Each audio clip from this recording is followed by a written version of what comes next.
DNA directed by Nelson Venkatesh ഒരു decent thrilling അനുഭവം തന്നെയാണ് സമ്മാനിച്ചത്. ഈ ഒരു സിനിമ ഒരു 60% വിജയിച്ചു എന്ന് തന്നെ വേണമെങ്കിൽ പറയാം.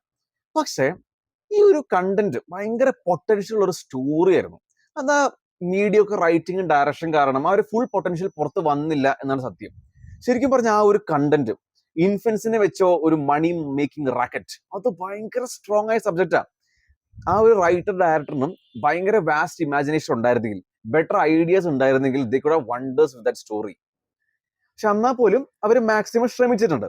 ആ ഒരു കുറെ മൊമെന്റ്സിലൊക്കെ ആ ഒരു ഡോട്ട്സ് കണക്ട് ചെയ്ത് ഇൻവെസ്റ്റിഗേറ്റ് ഒക്കെ ചെയ്ത് ആ ഒരു എക്സൈറ്റ്മെന്റും ക്യൂരിയോസിറ്റി ഒക്കെ ഡെവലപ്പ് ചെയ്യാനും ബിൽഡ് ചെയ്യാനും അവർ പറ്റിയിട്ടുണ്ട്.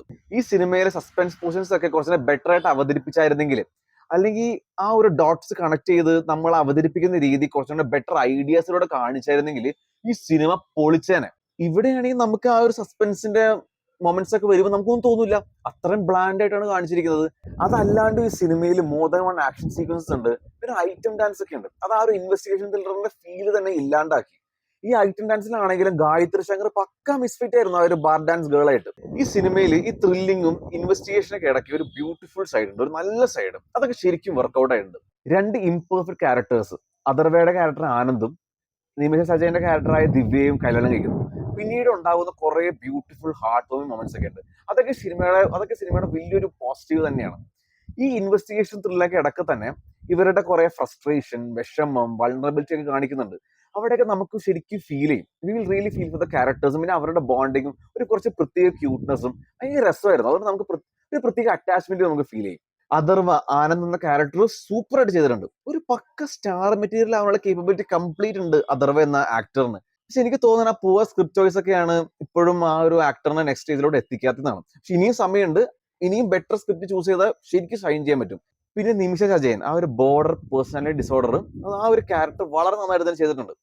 പിന്നെ ഒരു സബ് ഇൻസ്പെക്ടർ ഉണ്ട്, ബാലാജി എന്ന ആക്ടറാണ് കൈകാര്യം ചെയ്തിരിക്കുന്നത്, സൂപ്പർ ആയിരുന്നു. പിന്നെ ആനന്ദിന്റെ ദിവ്യയുടെ പാരന്റ്സിന്റെ വേഷം കൈകാര്യം ചെയ്തവര്, ഫ്രണ്ട്സ്, ഇവരൊക്കെ വളരെ നന്നായിരുന്നു.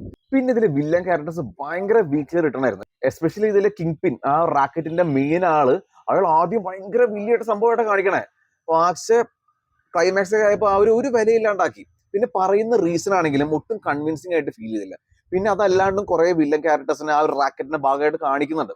അവരെയൊന്നും ആ ഒരു റേസി സ്ക്രീൻ പ്ലേയിൽ ആർക്കും ഒരു സമയം കൊടുത്തില്ല, അവരുടെ ക്യാരക്ടേഴ്സിനാണെങ്കിലും ഒരു സമയം കൊടുത്തില്ല. അതുകൊണ്ട് നമുക്ക് ഓർത്തിരിക്കാൻ ആരും ഉണ്ടാവില്ല. ഗിബ്രന്റെ മ്യൂസിക്കും ഒരു വലിയൊരു പോസിറ്റീവ് തന്നെയാണ്, അത്യാവശ്യം എൻഗേജിങ് ആക്കുന്നുണ്ട് ഈ സിനിമയെ. പിന്നെ വിഷ്വൽ സപ്പോർട്ട് ചെയ്യുന്നുണ്ട്, എഡിറ്റിംഗ് നന്നായിരുന്നു. ഓവറോൾ DNA ഒരു ഡീസന്റ് എൻഗേജിങ് ത്രില്ലർ തന്നെയായിരുന്നു. ഒരു ഡിസപ്പോയിന്റ്മെന്റ് ആയിട്ട് തോന്നിയില്ല. എന്തുകൊണ്ടെന്ന് വെച്ചാൽ ഇതിന്റെ ഫസ്റ്റ് ഹാഫ് അടിപൊളിയാണ്. പിന്നെ ആ ഒരു സ്ട്രോങ് കണ്ടന്റ് ഉണ്ട്, അതാണ് നമ്മളെ മൊത്തത്തിൽ കണ്ടുകൊണ്ടിരിക്കാൻ ഒരു ഡ്രൈവ് തരുന്നത്. പിന്നെ ക്ലൈമാക്സും ഡീസന്റ് ആയിരുന്നു. സോ ഒരു ത്രില്ലർ മൂഡിലാണെങ്കിൽ പ്ലീസ് ട്രൈ ഇറ്റ് ഔട്ട്.